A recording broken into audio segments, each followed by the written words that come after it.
All right, let us begin. Welcome to the very last step of your lost wax casting process. The object has gone through its firing cycle and its annealing cycle, and it is ready to come out of the kiln. So this lesson will cover taking it out of the kiln and then taking the mold material off the glass, and then the beginning stages of cleaning the glass, and then we'll sort of finish that stuff in the cold shop. So what have I gathered in service of the divesting process? First and foremost, I have my N95 mask, and I'm not wearing it right this second because I wanted to talk to y'all, but the minute that I go get my mold out of the kiln, I'm going to have my mask on. I mentioned this earlier, and I will reiterate that silica pre-fire is not great for your lungs. After it is fired, it is terrible for your lungs. So we take a lot of extra precautions after the firing process to keep ourselves safe and also to keep the silica dust from sort of imbuing the studio with its dangerous contents. So first and foremost, N95. You'll also notice that I'm wearing some gloves. You do not have to wear gloves. There's nothing harmful to your skin about the divesting process. It just happens that my skin is quite angry right now, and from all of the mold making, etc. So I'm getting lots of little cracks on my knuckles, and so I've just wanted to put some gloves on so I could keep my hands dry and clean during this process. So if you're not having dry skin, you should feel free to just use your hands. You'll be a little bit more dexterous. The second most important thing that you're going to grab for your divesting is simply a plastic bag. If your mold is small enough, you can use one of these Wegmans plastic bags that we have shoved in the consumables cabinet. If your object is a little bigger, we have garbage bags elsewhere where we can give them to you. We try to divest in the bag that we're going to then bundle up and throw out the materials, so we can not have fired plaster or fired silica just sitting in the garbage bin, but rather it's sort of tied up and protected like like you never just throw dog poop in your garbage bag, but garbage bin. You would never throw fired plaster silica in your garbage. Slightly different reasons, but similar outcome. Bag of stuff you don't want in the garbage bag. So plastic bag. And then I've grabbed a bunch of tools from my toolbox. So I have my metal wax carving tools. We'll use those sort of towards the end of the divesting process.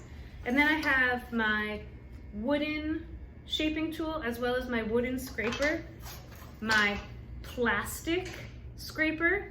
This is important. I will only use sort of soft materials during the divesting process before the glass is free, so wood and plastic are really my friends. And then I have my multi-purpose chip brush and my very handy-dandy fresh toothbrush.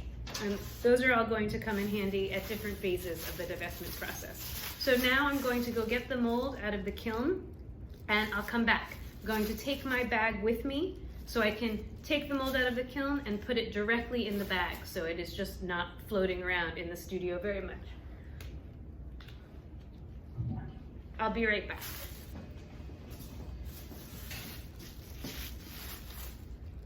All right. Oh, did I also say that I also have a clean bucket full of, or about half full of water? That's off to the side. We'll use that in a little bit. That's my very last bit of material. So here's my fired mold. I walked out of the kiln with it in its plastic bag, but I can show you what it looks like. It filled perfectly to the top, so we know that my measurement was good. And I could have gotten away with a little less glass, but I'm glad that we sort of matched what the number said, because I feel like that taught us something. I'm probably going to do a bit of this divesting with it sort of more uncovered than I normally would, so you can see what's going on. When you are divesting, you're definitely going to work with sort of the bag up and your hands inside the bag. For today, I'm going to sort of work with the bag just acting as a catch-all, and I'll just do a better job of cleaning up afterwards. I also wanted to say that when you are looking for your mold, your fired mold after you've gone through your firing process, it might still be in the kiln. So you might need to grab a bag and go find your mold in the kiln, or depending on the day that that your class is and when the kiln is done firing, you also might find your mold already bagged up and either on the wire rack to my right or on the other sort of empty shelves on the rack behind us. So you might have to do a little searching to find your mold.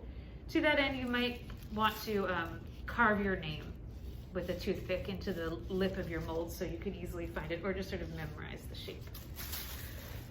All right, so I'm going to now peel away the plaster silica. And you know how we made it in layers? That usually makes it pretty easy to divest. I'm going to pull the camera a little closer. You're not going to get necessarily the greatest view of my face, but you'll get a better sense of the mold. So I'm going to scooch it down, and then I'm going to angle the camera down. All right, I think that's pretty good. And I can work a little closer to you as well. All right, so what you can see here is that maybe you can see it, the third layer has sort of just begun to show me like a little separation from the second layer. And what I'm thinking about when I'm divesting is kind of exploiting the natural weaknesses between the layers. So I'm going to gently shove my wooden tool in that area and try to exploit that crack. And this is sort of a combination of gentle force, kind of observing what's going on and beginning to chip away. And it'll be a bit of a slow start, and then it'll get more and more faster and faster as bigger chunks come off. Oops. So you can see a distinct line now between the third and second layer, and I'm going to continue to exploit that difference. Going in, wiggling, not pushing too hard. It's a little hard to do this with the camera. And if this tool isn't working as well for you, you can use your plastic scraper as well. I'm not doing a lot of carving, more sort of getting in and doing gentle wiggling. Try a few spots if one spot isn't behaving herself so well. There's usually a good point of weakness that you can begin to exploit.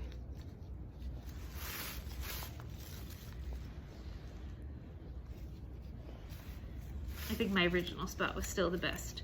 So I know that here to about here is just the sprue, is just the reservoir for glass. So I know that there's no detail in there to worry about potentially sort of bumping into. So I can be pretty aggressive. I'm just gonna rinse these tools. Maybe I'll come in with a little pokey.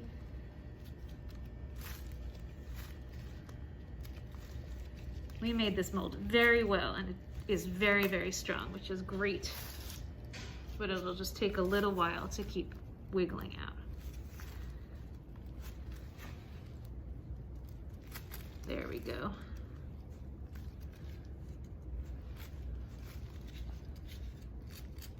So I'm going to keep chipping away at this.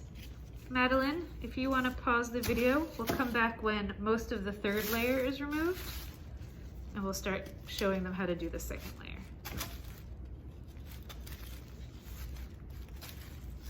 Oh, that's a nice moment. If you haven't paused the video already, you can see, so I've just sort of pressed in and a big piece of that third layer came off. That's really what we're looking for. That's the beginning of the start. So I might start to try to see if there's any weak enough spots where I can just use my hands to pull away. And if not, I'll go back to using the tools and just sort of exploiting the cracks. That's really the theme of this.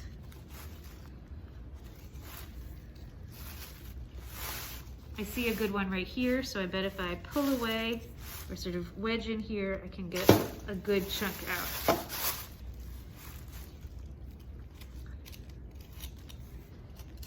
good. We're looking excellent. No rush. You've worked so hard on your glass.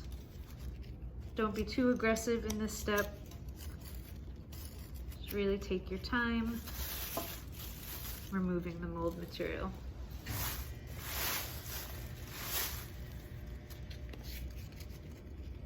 You might be thinking, wouldn't it be easier just to soak this in water and let the plaster silica sort of soften and melt away?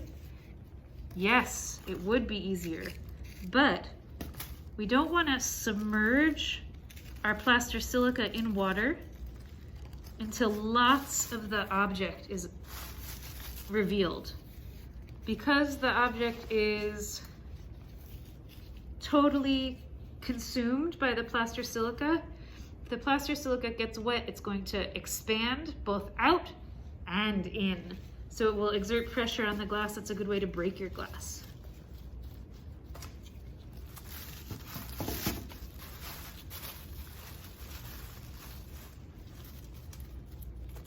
All right, we're cooking now.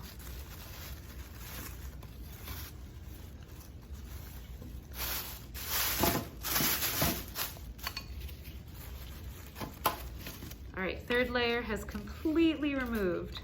And now you can begin to see the second layer reveal and the shapes emerging. So now I'm going to be even more gentle because you can see my glass is right under the surface here. So now I'm just gonna remove the big chunks. Really gently start to nudge away the second layer to reveal that first detail layer. And then when most of the second layer is revealed, that's when we can start adding water. Because the first layer was so thin that we don't have to worry too much about that layer adding too much compression onto our object.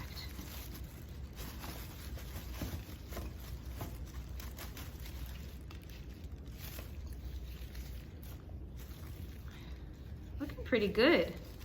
I can see that my nose, the very, very tip of my nose, looks like some debris fell into my mold. So I have some like little white chippies there, which I'm not super psyched about, but that will all resolve in the cold working process. Oh, my vents filled nicely, which hopefully means that my glass also filled nicely.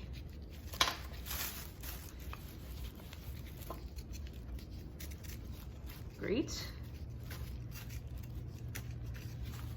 So you remember there were two vents here to assist the bottom lip for filling. Looks like they filled all the way. So that'll be an option to cold work off.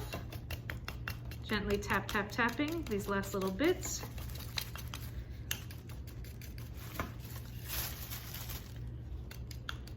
All right, so she is satisfactorily, is that a word? Demolded enough to start to put her in the water. But before I do that, I'm gonna rinse off my tools. And then I'm going to take all this plaster silica and I'm just gonna tie it up before I put it in the garbage. And that way, the garbage is now a safer place for the custodial staff. And all of this stuff on the table, we'll take extra care to make sure we clean it up. So now I'm going to work in the water. I'm gonna place the sprue end first, and then if you guys wait just a second, I'll adjust the camera so you can see what I'm doing. And I'll work from the top.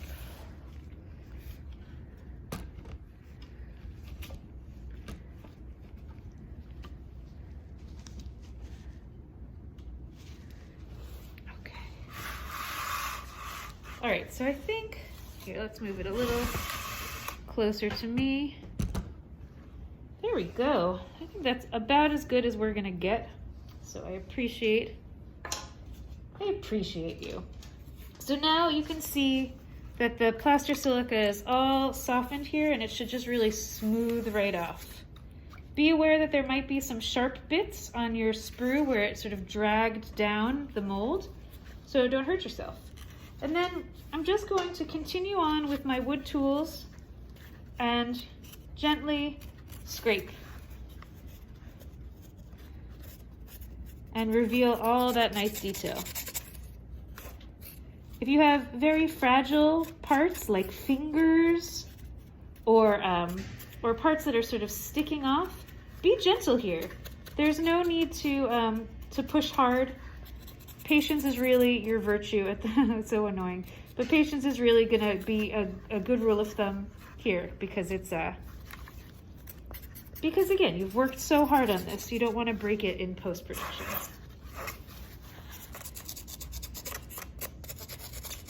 Once the plaster silica, the fired plaster silica gets wet, it's been sort of diffused. The dust can't get into the air, and so I'm not as worried about it. You could even change back to your cloth mask now if you wanted. So, looks like it fired pretty beautifully, except for some weird scarring at the nose. And then I'm gonna sort of dig in here. All of that plaster silica is coming up so nicely.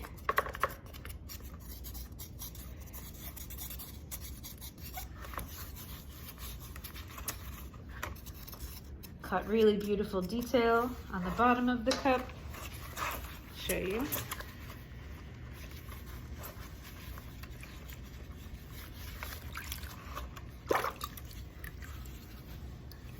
I don't know if you can see it in the camera, but you'll see it in person. I'll put this on my cart. And then we can also finish sort of cleaning out the bottom, or I can start tipping it over and working actually in the water just with my fingers, massaging all of the plaster silica away, or starting to use my toothbrush to get into all of those little nooks and crannies. Looks like I caught a bunch of like dust and debris right at the very tip of my mold. I'm not really sure why that happened. I was very careful putting it in, so I have to go look at the kiln, but that's all right. Just more stuff to learn in the cold shop.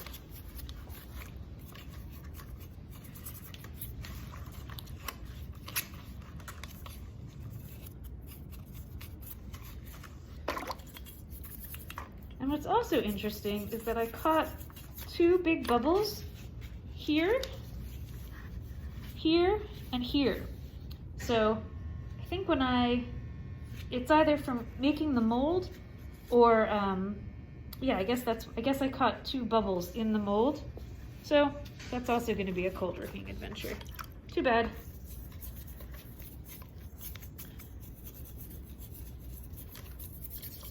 So once your object is pretty clean of plaster silica, you're ready to move on to the cold shop. So the cold shop demos will be the next thing that you'll watch, and you will learn all about how to fix any imperfections, how to saw off your sprue, and how to continue the sculpting process. And we are almost done divesting. Pretty easy, right?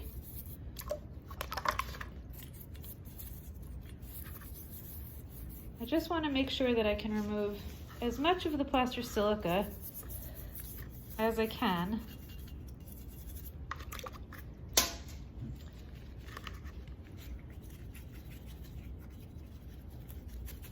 Because if I'm not going to go right to the cold shop, I don't want this to dry and then the plaster silica to sort of flake off onto anything. So I'm really going to try to get this as clean as I can before I finish. So that includes the sprue, even though that's going to be recycled.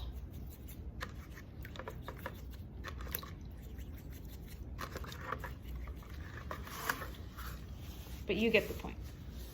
So we're going to call that good for the sake of time, but just know that I'm not going to actually be done until all the plaster silica is gone. We are close though.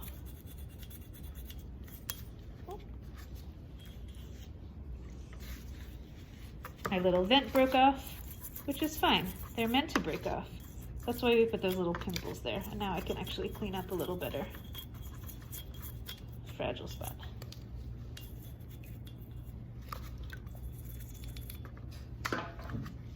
Have a look. Most of that plaster silica is gone. And there's my weird and wonderful fired object.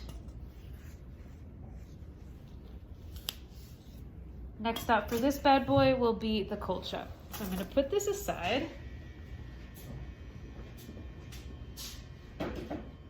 And let's talk briefly about cleanup.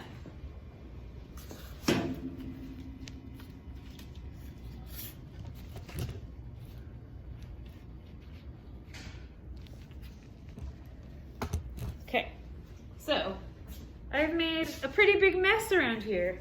Nasty. And this is like extra nasty mess because it is fired plaster silica, not just our regular old mess.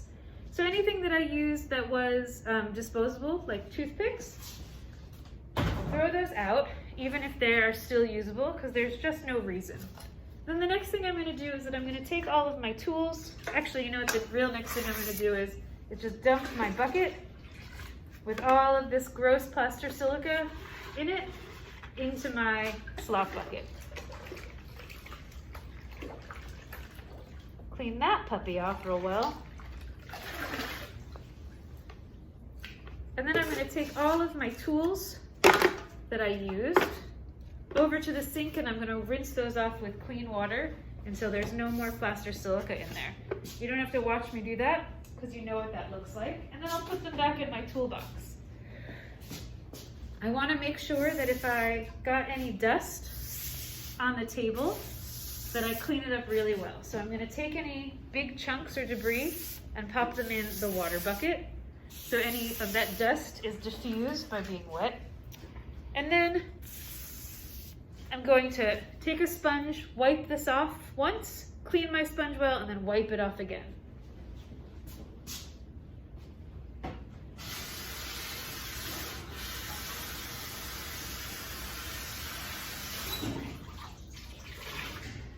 So clean sponge, pulling up any dust or debris. So hopefully everything that's left behind is just sort of sponge water and it's pulled up all of the dust. Then I'm going to clean my sponge and do it again. And that should really take care of any dust that you deposited on the table. I also might wipe my smock and get any dust off there so the next person that wears it doesn't have to worry.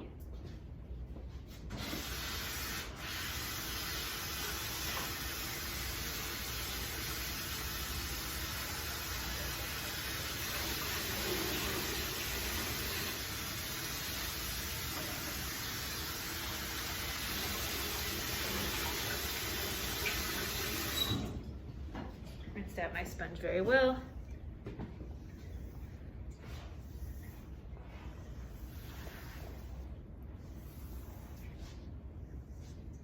And then my favorite step, the squeegee. Find the squeegee and squeegee all the clean water onto the floor. And then your table should be back up to pristine. And if you feel the need, you can add a touch of baby oil to help it stay clean for the next person. Just a little bit though. All right. That is going to be the end of my cleanup. If you have made a mess on the floor, green sweep and sweep it up. But I have left nothing on the floor because I'm just that good. This concludes the divesting, the very easiest process, but also very important because you don't want to bust anything that you've worked so hard on. For the next step, we'll see you in the cold shop. Bye.